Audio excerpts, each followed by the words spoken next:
As the number of people infected with COVID-19 continues to grow in the country, the Health Ministry has asked Kenyans to eat a healthy diet to boost their chances of surviving the coronavirus attack.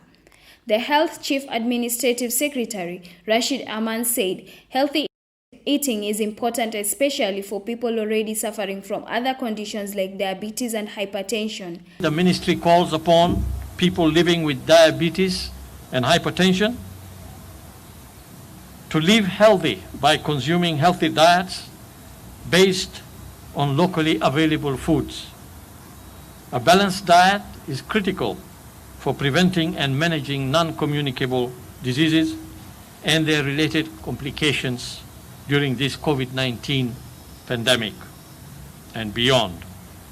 Those who adhere to a healthy diet are able to maintain the acceptable blood sugar levels, manage their blood pressure levels, and maintain ideal body weights.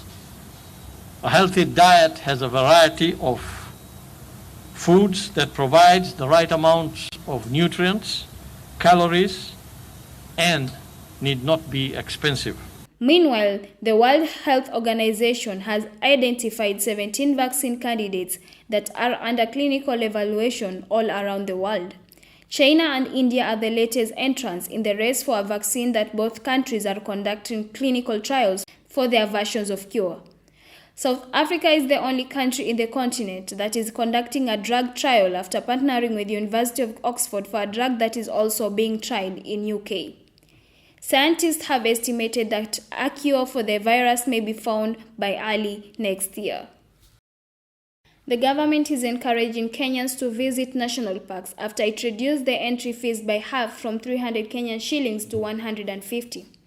The Cabinet Secretary for Tourism, Najib Balala, said the move was aimed at encouraging local tourism as the industry continues to be ravaged by the COVID-19 pandemic after the banning of all international visitors, including tourists. The entire tourism sector is out of business at the moment, so there are major job losses.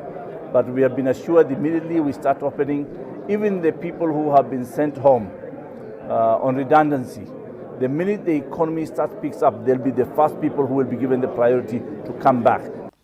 Balala added that the new rates will apply for both domestic and foreign tourists. The CS was speaking at the Kenya Wildlife Service headquarters in Nairobi. The government has banned importation of brown sugar in a move that is aimed at protecting the local sugar industry. Any application now for importation of brown sugar won't be subjected to those regulations. And therefore, that's why we are suspending any issuance of import license until those regulations are in place to govern this sector so that we can be able to contain the influx of imported sugar and therefore protect the local farmer who must also continue earning a living from his sweat.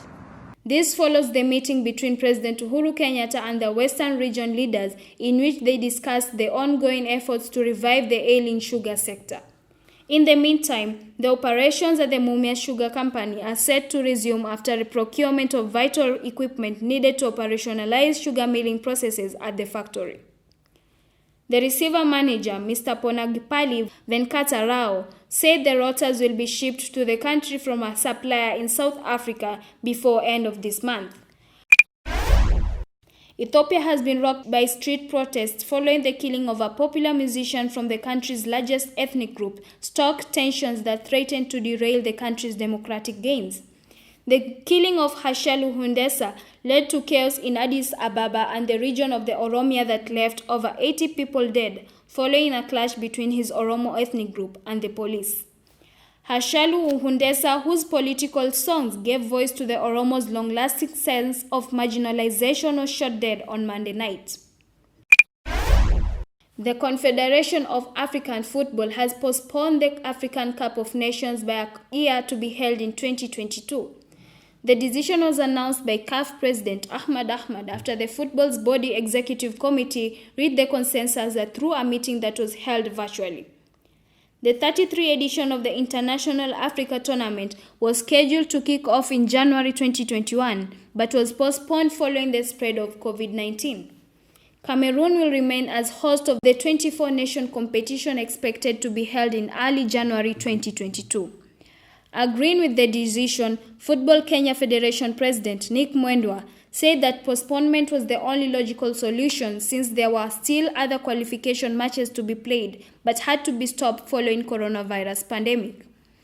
Harambee Stars are among 48 teams gunning to qualify for the next edition of the biennial Continental Showpiece. Other tournaments that remained postponed are the African Nation Championship, which was supposed to be held this year, the Champions League and the Confederation Cup. For Weekly Briefs, I'm Aisha Zaid.